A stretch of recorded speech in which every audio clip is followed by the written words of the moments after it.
Okay,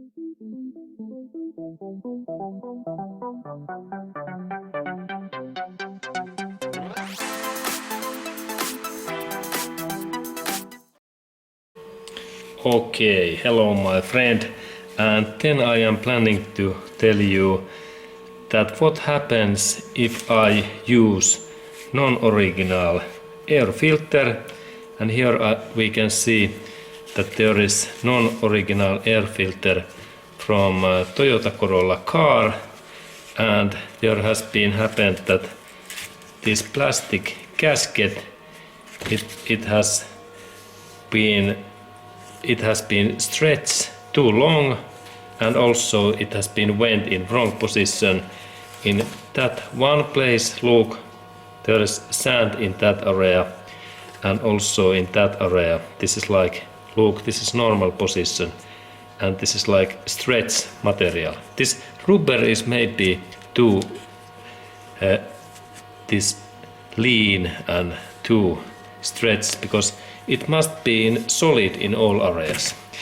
Okay, and what that means if we have that kind of air filters what are in poor quality, and there is this gasket area, and now we can see that there's big leaks in many area in here.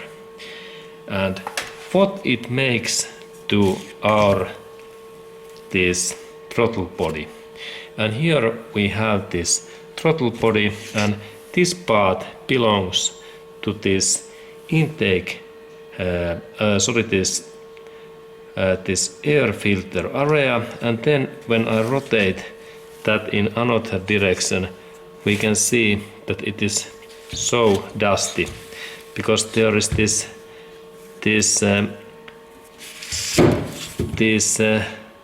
materials what are in sand and small particles what has been came in here.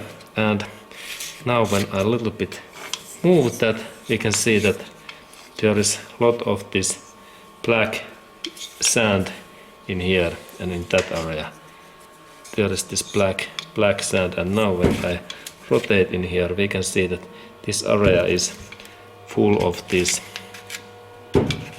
sand, and that's when I take this clean cotton cloth, I can take that sand thing away in here.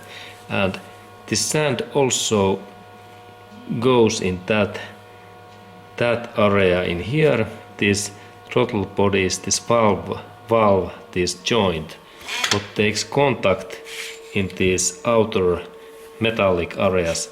And then if there is really much this stuff in between this sensitive area, then our car's idle speed has started to be bad, and it is not this correct one. And that's, I recommend always that it is good to use these original air filters. And remember that if we use these aftermarket filters, and let's look that what is this filters manufacturer. There is this maker, it is Mahle, Mahle is this maker. But this is good quality filter, but issue is this gasket what is leaking. Look, this must, and now when I install this gasket back in here, it is even impossible to insert because it is so bad. It is totally, now when I take it totally away, we can see that it is like in many curves in here. When it should be in that, you can see this area is bad in here and also in here. This is like engineering issue. Okay, and that was this information that what this bad quality filter can make to our throttle body.